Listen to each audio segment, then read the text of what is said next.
Trevor, the traction engine, was enjoying his work in the vicarage orchard. Birds were singing and apples were ripening on the trees. It was a lovely day. "Hello, Trevor," said James. "You look as bright and cheerful as my red paint." "Oh, I am," replied Trevor. "What's that noise?" asked James. "It's the bees," laughed Trevor. "They're all in these boxy things called beehives. I'm taking them to the station.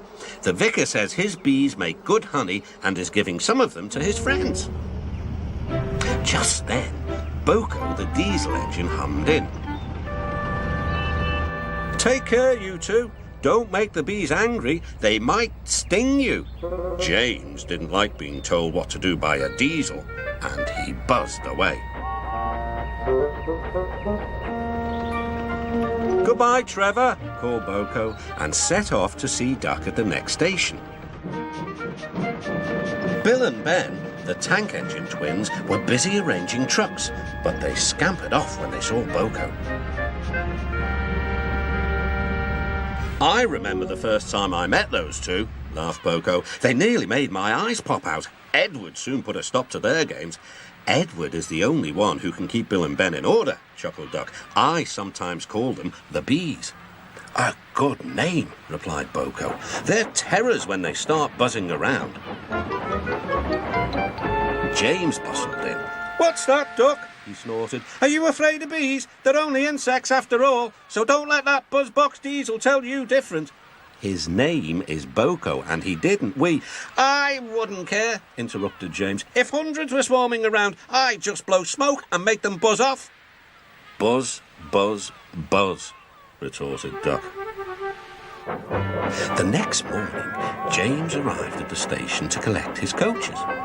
The passengers were excited and keen to get on board. The platform was crowded, and the porter was in a hurry.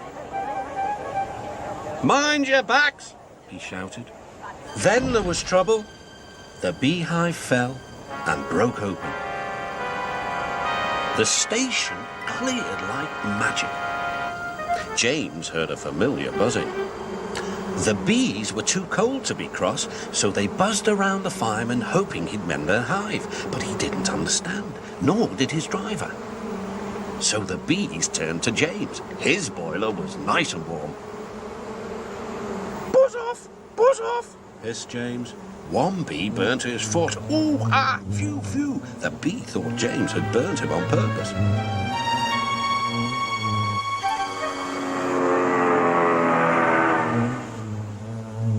So it stung James right back on the nose. "Eee!" whistled James. He had had enough. So had his fireman and driver. They didn't notice till too late that they had left all their coaches behind.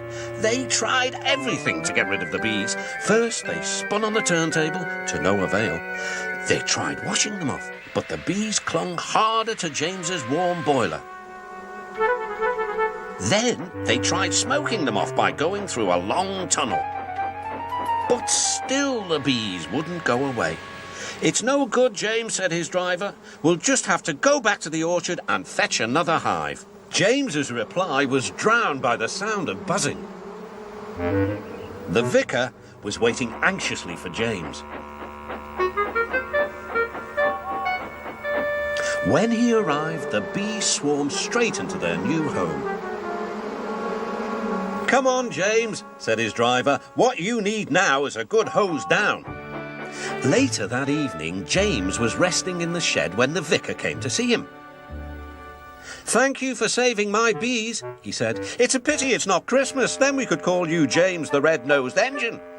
Everyone laughed, even James, but instead they decided to call James the Bee's Knees, which means they thought he was more useful than ever.